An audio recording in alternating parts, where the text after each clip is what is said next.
ឲ្យតែជីកាត់ភ្លើងនេះដឹងតែគិតនៅក្នុងចិត្តមានក្តីសម័យតែម្ដងបើសិនជាមានផ្ទះមួយនៅក្នុងបរិយាពេញហួតគម្រោង Grand Star Platinum មិនដឹងជាល្អមិនទេពីព្រោះគាត់តែជីចូលមកដល់ភ្លាមដូចមកដល់ឧឈានដល់ធំមួយអញ្ចឹងមានដើមឈើធំធំមានរុក្ខជាតិពណ៌បៃតងមានកន្លែងកំសាន្តកន្លែងលំហែច្រើនដូចជារមណីយដ្ឋានដ៏ធំមួយហើយជាពិសេសគឺមានផ្លូវធំធំខ្វាត់ខ្វែងហើយចំណុចដ៏ពិសេសមួយនៃបរិយាពេញហួត Grand Star Platinum គឺនៅក្នុងតំបន់ដែលមានសក្តានុពលមែនទែនទៅតំបន់អភិវឌ្ឍណាក៏ចិត្តដែរចរាចរណ៍ក៏ងាយស្រួលមានស្ពានតភ្ជាប់ក៏ច្រើនអញ្ចឹងបងប្អូនណាប្រកាសជាមានក្តីសម័យឬក៏ការគិតដូចខ្ញុំអញ្ចឹងមានផ្ទះមួយនៅនេះមិនដឹងល្អមិនទេអញ្ចឹងអ្នកខ្លះក្តីសម័យគាត់កំពុងតែចិត្តលេចចេញជារូបរាងហើយអញ្ចឹងបើសិនជាបងប្អូនកំពុងតែគិតស្វែងរកគេអត្ថាណាខ្ញុំណែនាំគម្រោងដ៏ថ្មីសាឡាងមួយនៅក្នុងបរិយាពេញហួតគឺគម្រោងភូមិនិមិត្តដែលទើបតែបើកលក់ថ្មីសាឡាងតែម្ដងគម្រោងនេះមានចំណុចពិសេសច្រើនអញ្ចឹងចង់ដឹងមានចំណុចពិសេសមានអ្វីតាក់ទាញខ្លះតោះទៅមើលជាមួយខ្ញុំទាំងអស់គ្នាគម្រោងភូមិនិមិត្តនេះគឺខ្ញុំចាប់អារម្មណ៍មែនទែនបងប្អូនដែលសារតែនៅចំតំបន់ដែលមានសក្តានុពលខ្លាំងនៅក្បែរជាមួយនឹងស្ពានព្រៃប្រាចាក់រេក្រោម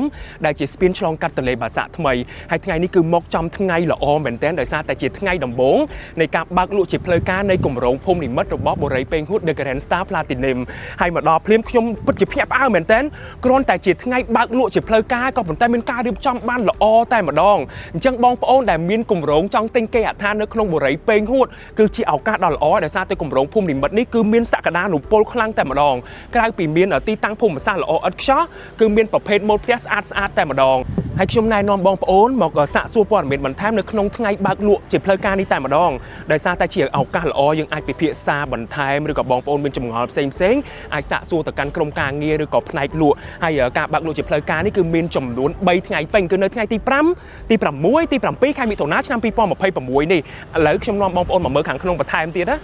បងប្អូនឈ្មោះគម្រោងភូមិនិមិត្តនេះគឺជាឈ្មោះខ្មែរដំបូងបំផុតហើយរបស់បរិយាពេញហួតហើយព្រោះមែនតើហើយកម្មវិធីបើកលក់ជាផ្លូវការនេះគឺមានភ្ញៀវកិត្តិយសក៏ដូចជាដៃគូសហការបងប្អូនអតិថិជនដែលចាប់អារម្មណ៍គម្រោងភូមិនិមិត្តមកទស្សនាច្រើនកកខ្លាំងមែនតើជាពិសេសខ្ញុំចាប់អារម្មណ៍ជាងគេនៅពេលដែលផ្នែកលក់ធ្វើប័ណ្ណបង្ហាញតាក់ទងជាមួយនឹងបរិយាពេញហួត Grand Star Platinum ដែលបង្ហាញថាវ៉ាវក្រុមហ៊ុនពេញហួតគឺពិតជាបានខិតខំប្រឹងប្រែងនៅក្នុងការអភិវឌ្ឍគម្រោងបរិយារហូតធ្វើឲ្យបរិយាពេញហួត Grand Star Platinum គឺជោគជ័យបងប្អូនទទួលស្គាល់ហើយជំហានទី3ដែលអភិវឌ្ឍទៅលើគម្រោងភូមិនិមិត្តនេះគឺធ្វើឲ្យមុខមាត់បរិយាពេញហួតក៏ដូចជាខណ្ឌច្បារអំពៅទាំងមូលគឺមានការផ្លាស់ប្ដូរមែនទែនដោយដែលបងប្អូនបានឃើញកន្លងមកហើយហេដ្ឋារចនាសម្ព័ន្ធផ្សេងនៅក្នុងគម្រោងបរិយាពេញហួតនេះគឺ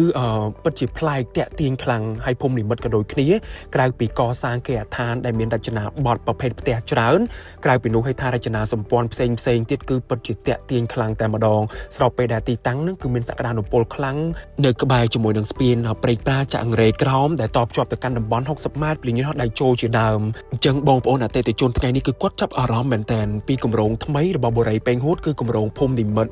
ដូច្នេះបងប្អូនកុំភ្លេចមកកាន់ភូមិនិមិត្តទាំងអស់គ្នានៅក្នុងថ្ងៃបើកលក់ជាផ្លូវការនេះពេលព្រោះដូចខ្ញុំបានលើកឡើងអញ្ចឹងយើងមកមុនគេបងប្អូនមានឱកាសនៅក្នុងការជ្រើសរើសយកទីតាំងល្អមានជម្រើសនៅក្នុងការថែមថយទំហំដីហើយយើងងាយស្រួលសាកសួរព័ត៌មានផ្សេងឲ្យកាន់តែច្បាស់នៅក្នុងចិត្តតែម្ដងអញ្ចឹងជួបគ្នាថ្ងៃទី5ទី6ទី7ខែមិថុនាឆ្នាំ2026នេះអរគុណបងប្អូនបាយបាយ